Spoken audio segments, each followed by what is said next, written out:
Welcome to the many interpretations of Yutyrannus, a tyrannosauroid that lived in the early Cretaceous of what is now China. These are very important dinosaurs. They are the largest confirmed dinosaurs to have feathers. I say confirmed because, of course, other dinosaurs are thought to have feathers. They're highly suspected to have feathers, such as Tyrannosaurus rex or, of course, Dinochirus. Those two are larger than Yutyrannus.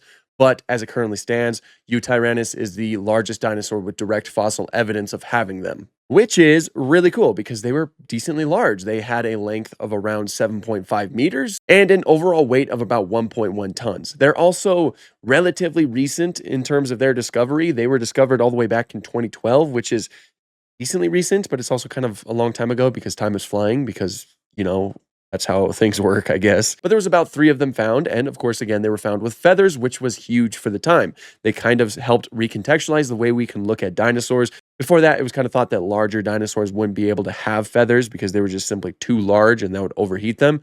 But Yutyrannus showed us that at the very least, it was in the realm of possibility. Of course, Yutyrannus lived in a relatively cool environment, so that also helped aid in that. But since it's also recent, we don't have too many depictions to look at. Still, they're going to be absolutely amazing.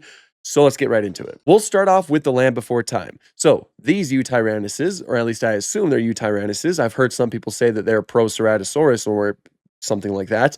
But for the sake of the video, we're going to call them Yutyrannus. They are pretty cool. They're one of the few instances that I know of where feathers show up in the Land Before Time franchise, which is big. That is a big thing. That's pretty cool. Everything else looks pretty cool too. It's got a pretty shrink-wrapped head, like you can really see that fenestre on its snout.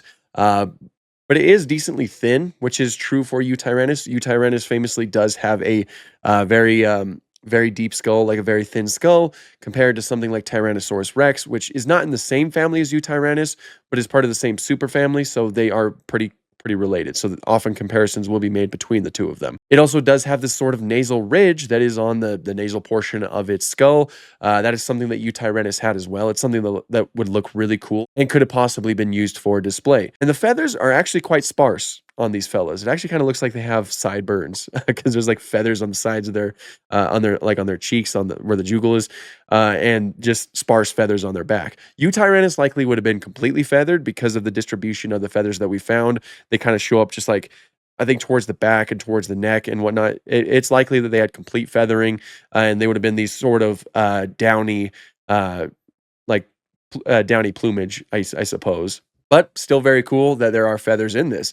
And this is a relatively new movie that I don't really know much about, but yeah, very cool. After that, we have Life on Earth, a new prehistory released in 2016.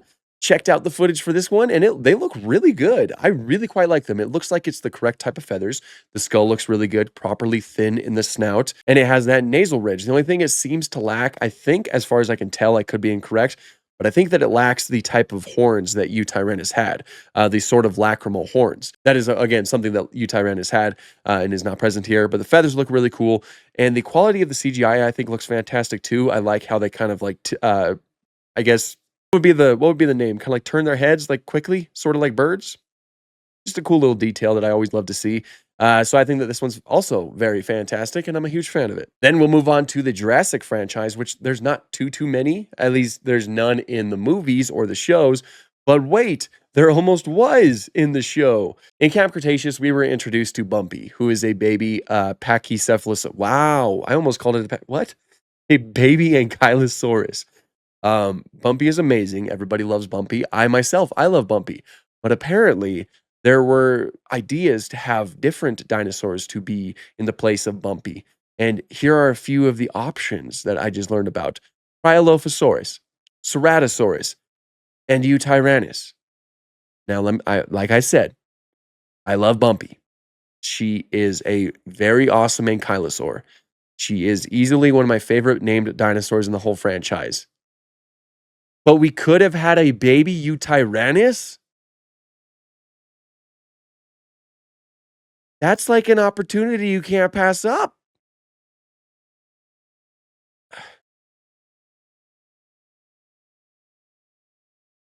Like I said, I love Bumpy. Bumpy's awesome. She is a very cool dinosaur, but I really wish from the bottom of my heart that we got a baby Yutyrannus that, of course, if it took the same trajectory as Bumpy, would have grown into an adult Yutyrannus and would have technically been Yutyrannus's introduction to the franchise. That would have been cool, but it's fine. It's fine. Anyway, all we have is the concept art, of course. I don't know how far this went through the idea stage. It might have not even really been much of an idea, just a quick little thing that they thought up, for potential options. But at the very least, it was considered at least for 2 seconds, long enough to make a little piece of concept art. Looks really cool, completely feathered. The skull looks really good. The tail looks great. Everything looks really great from the little snippet that we have. Also, baby Ceratosaurus would have been cool, but it's fine. We'll go ahead and move on to the rest of the Jurassic franchise. First in Jurassic Park Builder. I think that this released in like 2013, which is very, very shortly after Yutyrannus first was discovered and described. So this is basically one of the first media depictions after its discovery, which is, of course, always really cool.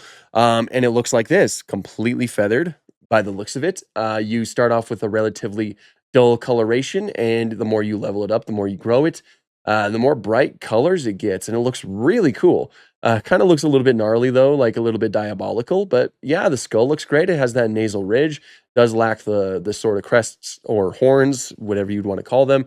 But really, nothing else to add. I think it looks pretty darn good, all things considered.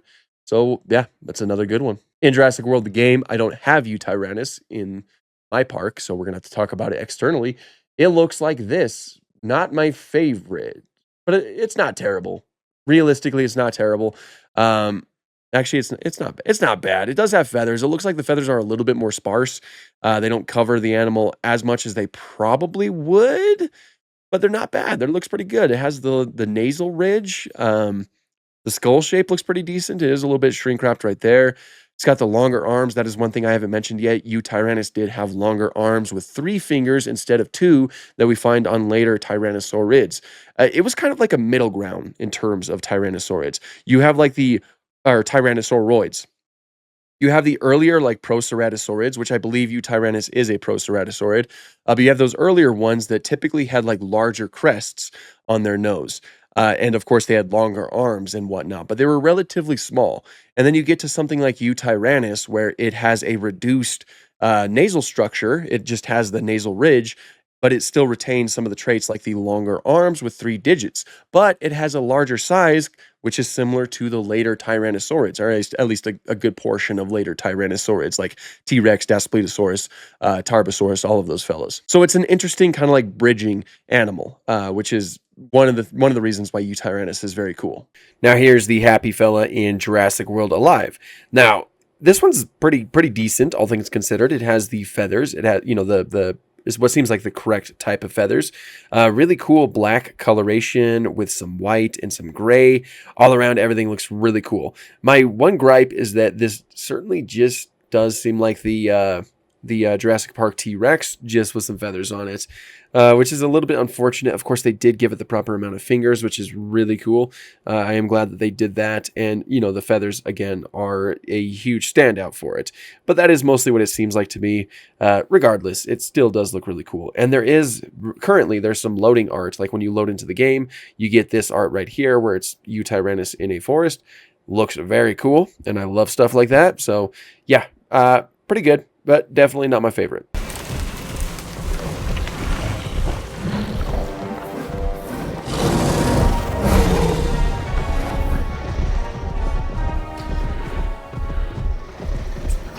Yeah, now we have Jurassic World Evolution 2. Now, full stop, these are easily some of my favorites. They absolutely killed it. Frontier did such an amazing job on this whole pack in general. Every creature that shows up in this pack, that being the feathered species pack, they did so flippin' good. And the Yutyrannus is no exception.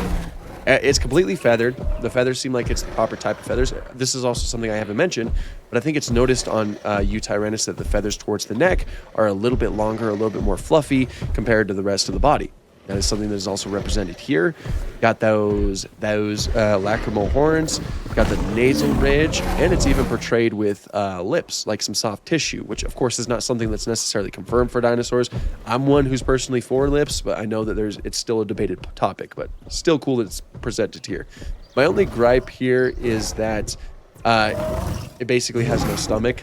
It's like kind of, you know, like it looks like it's missing its midsection. It's not nearly as long as it probably should be, but that is the most minor of nitpicks because everything looks absolutely beautiful about it. Easily one of my favorite creatures in the entire game, and I just absolutely love that Frontier included it in the game. So, yeah, 10 out of 10. No, really no complaints about it. The tails on the feather, the feathers on the tail look really good. Everything just looks fantastic. I love it. I just love it. In Fossil Fighters, we have this one right here, which, yeah, again, he looks really good. It fits that Fossil Fighter style. Got some really bright coloration, which I think is really cool. And the feathers are present. So no complaints. You know, I like this. I like this overall style. Prehistoric Kingdom will likely add it in the future, which is something that I am completely on board for. We only have like the older models, so you know, it most certainly will look different when it eventually shows up in the game. But this looks fantastic. The feathers look really good. Got the lacrimal horns, got the nasal ridge. The arms look great. Everything looks great. A lot of these colors look fantastic too. So, you know, this is a dinosaur that probably will show up. A lot of people have a lot more information about which dinosaurs will show up or which prehistoric creatures will show up in the future. I don't have that knowledge, so I'm kind of just speculating here, but I assume it will. I hope it does because that would be absolutely amazing. But they do have a model, so it does seem likely. It's an old model, but it's here. Looks beautiful. No complaints. Hope to see it. In Ark, this one, it looks a little bit gnarly. It looks a little bit terrifying. It has like that whole Ark style, but it looks great. It's got the feathers. The arms look really good too. I think they might be breaking themselves though. They are indeed breaking themselves, but it does retain the nasal ridge and the lacrimal horns. So it has the traits that we often place with Yutyrannus, and it looks good in that way. I've been saying good a lot. I know that. I know. It does look good though. And now we have Path of Titans. Of course, this is a mod done by Primordial Tyrants. And as usual, they always do amazing. So you get Hualai, which is the you know, the only species that we have confirmed of Yutyrannus. And then you just get some variation of that. And they all look fantastic. I think I'm gonna go with variation 3. Let's go and check it out. And again, it just looks beautiful. Look at it. Of course, I chose blue for the coloration. I like blue. It has the nasal ridge. It has the lacrimal horns, the longer arms with 3 fingers, the complete feathering.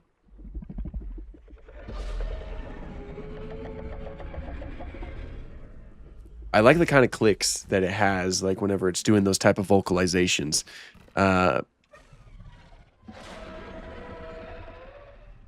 Wow, I need to play this more. This is like really cool. And on this one in particular, I really like the patterns that it has. Animations look really good. Everything is pretty much spot on with it. You know, I really like Primordial Tyrants. I think that they do very good job on practically everything. I can't talk on every single mod that they work on. And this is just another one. This is just another one. Let's see some of these animations. Stop moving. Look at this one.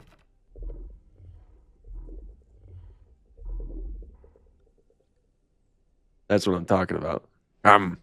But yeah, that is the Primordial Tyrants, Yutyrannus. Okay, and that is the many interpretations of Yutyrannus.